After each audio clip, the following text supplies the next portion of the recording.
Hello students, कल हमने अपने टेलीग्राम चैनल पर जो क्विज पब्लिश की हुई थी वो क्विज आपकी बायोटेक्नोलॉजी एंड एप्लीकेशन के 10 इंपॉर्टेंट क्वेश्चन की क्विज थी। अगर आपने अभी तक हमारे टेलीग्राम चैनल को ज्वाइन नहीं किया तो आप डायरेक्टली ज्वाइन कर सकते हैं। सर्च करके फ्री नीट स्टडी हमारा यूज़र नेम है।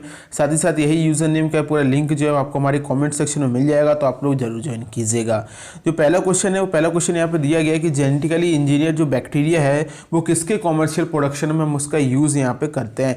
थायरॉक्सिन, टेस्टोस्टेरोन, ह्यूमन इंसुलिन या फिर मेलेटोनियम। तो आपने पढ़ा होगा human insulin, biotechnology application principle and process के बाद आपने जो होगा बायोटेक्नोलॉजी के एप्लीकेशंस में उसमें आपने पढ़ा होगा कि ह्यूमन इंसुलिन का जो प्रोडक्शन हम यहाँ पे किसके द्वारा करते हैं, जेनेटिकली इंजीनियर्ड बैक्टीरिया के द्वारा हम यहाँ पे करते हैं।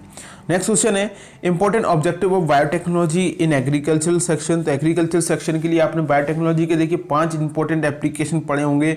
TRPEN, टर्पेन। तो यहाँ पे जो आर का मतलब होता है, मैंने आपको एक बार बताया भी था कि आर का मतलब होता है reduce Reliance dependency on chemical pesticide. Means जो एग्रीकल्चर में हम यूज़ करते हैं कि जो हमारा पेस्टिसाइड, केमिकल पेस्टिसाइड के ऊपर जो हमारा पेस्ट के ऊपर जो रेजिस्टेंट है, इन सब का जो है प्रोडक्शन हमको प्लांट करना। मीन्स प्लांट की जो पेस्ट रेजिस्टेंट प्लांट हो ताकि उसका जो केमिकल पेस्टिसाइड के ऊपर डिपेंडेंसी है वो कम यहाँ पे हो जाए। तो इसका करेक्ट आंसर आपका होगा ए वाला, जिसको काफ़ी सारे स्टूडेंट्स ने करेक्ट मार्क भी किया हुआ है। नेक्स्ट क्वेश्चन की हम यहाँ बात करें, name the drug use in cancer treatment produce by biotechnology is.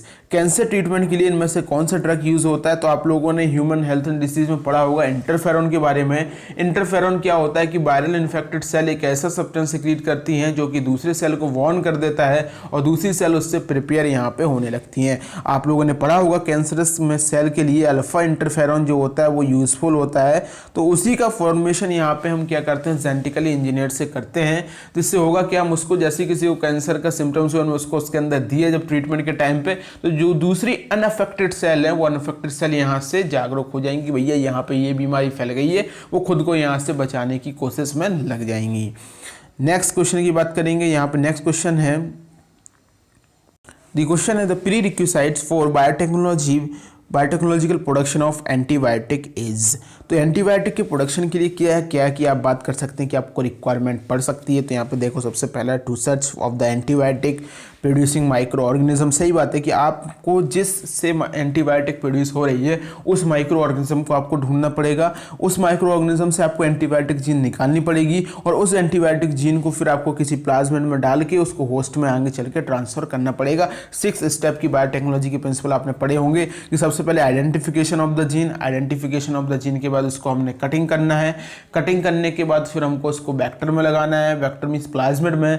उसके बाद फिर हमको वहाँ पे डीएनए लाइगेशन करना है। डीएनए लाइगेशन के बाद हमको इसको होस्ट के अंदर डालना है ताकि इसका फिर यहाँ पर रेप्लिकेशन हो सके। इसीलिए जो इसका करेक्ट आंसर है वो 4th है, ऑल ऑफ दिस। काफ़ी सारे स्टूडेंट्स ने इसको करेक्ट मार्क किया हुआ है। मॉडर्न बायोटेक्नोलॉजी कंसिस्ट ऑफ, बात करें मॉडर्न बायोटेक्नोलॉजी किसका कंसिस्ट है, genetic engineering, tissue culture, microbiology. तो सही बात है, एक होती है ट्रेडिशनल बायोटेक्नोलॉजी, एक होती है मॉडर्न बायोटेक्नोलॉजी। ट्रेडिशनल बायोटेक्नोलॉजी की बात करें जैसे मिल्क से कर्ड का बनाना, बियर का फॉर्मेशन करना, ये वाइन का फॉर्मेशन करना, जैसे कि सेप ऑफ पाइम ट्री से इसका फॉर्मेशन करना। तो ये सारी की सारी हमारी माइक्रोमीडिएट प्रोसेस थी जो कि हमारी ट्रेडिशनल बायोटेक्नोलॉजी में आती है। लेकिन जेनेटिक इंजीनियरिंग, टिश्यू कल्चर और यहाँ पे वैक्सीन का डीएनए वैक्सीन का फॉर्मेशन करना, जैसे कि अभी कोविड की वैक्सीन का आपने देखा, तो ये सारी की सारी चीज़ें हमारी क्या होती हैं, ये हमारी आज मॉडर्न बायोटेक्नोलॉजी में आ गई हैं। तो इसका भी करेक्ट आंसर है आपका 4th। नेक्स्ट बात करेंगे, first artificially synthesise hormone is. सबसे पहला आर्टिफिशियली सिंथेसाइज हार्मोन जो जेनेटिकली इंजीनियर से बनाया गया, आप सभी को मालूम है कि उसका एक ही है, human insulin. Human insulin is the first artificially synthesise human hormone. Next question की बात करेंगे, the protein produce by of the following BT toxin cry1ac and cry2ab are responsible for the controlling of the.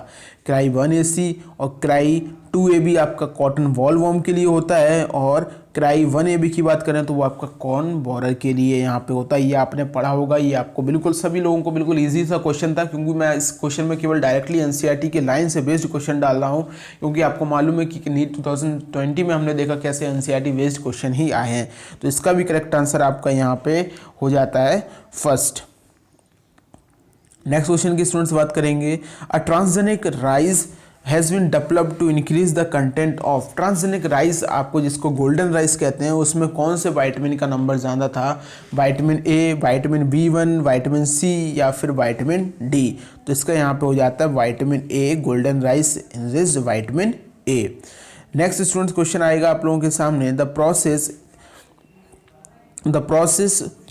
during the processing of pro-insulin into the mature insulin।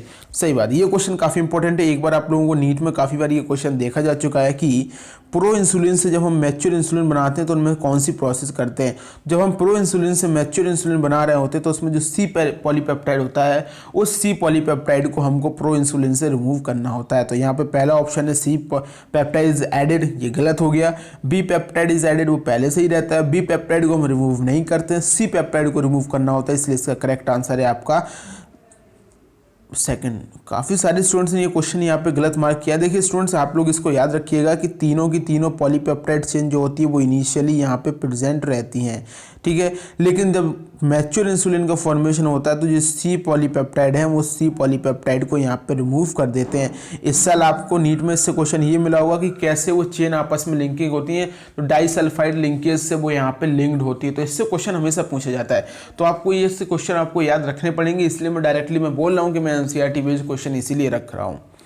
आखिरी question students हमारा था, genetically engineered bacteria use for clearing the oil spills. Oil spills को clear करने के लिए genetically engineer bacteria है वो आपका सूडोमोनास प्यूटिडा है। ये आपका एक बार प्रीवियस ईयर में पूछा गया था, इसलिए मैंने इस क्वेश्चन को यहाँ पे डाला हुआ है। तो स्टूडेंट्स, ये कुछ क्वेश्चन थे जो मैं आप लोगों के साथ यहाँ पर डिस्कस करना चाहता था। और स्टूडेंट्स, आप लोगों का थैंक्स कि हमारी जो चैनल है टेलीग्राम पर, उस पर पहले 50+ सब्सक्राइबर हो चुके हैं। आप लोग अपने फ्रेंड्स तक भी इस चैनल को शेयर कीजिएगा। डेली क्विज मिलती रहेंगी और आप स्टडी मटेरियल भी जैसे जैसे हमको मिलता रहेगा, वो स्टडी मटेरियल भी हमने इस पर अपलोड किया हुआ है। इसकी लिंक मैंने आपको इसी टेलीग्राम चैनल पर आपको दे दी है, जिससे आप फ्री स्टडी मटेरियल यहाँ पर डाउनलोड कर सकते हैं, किसी भी कोचिंग का या फिर कोई भी study material. Thank you students.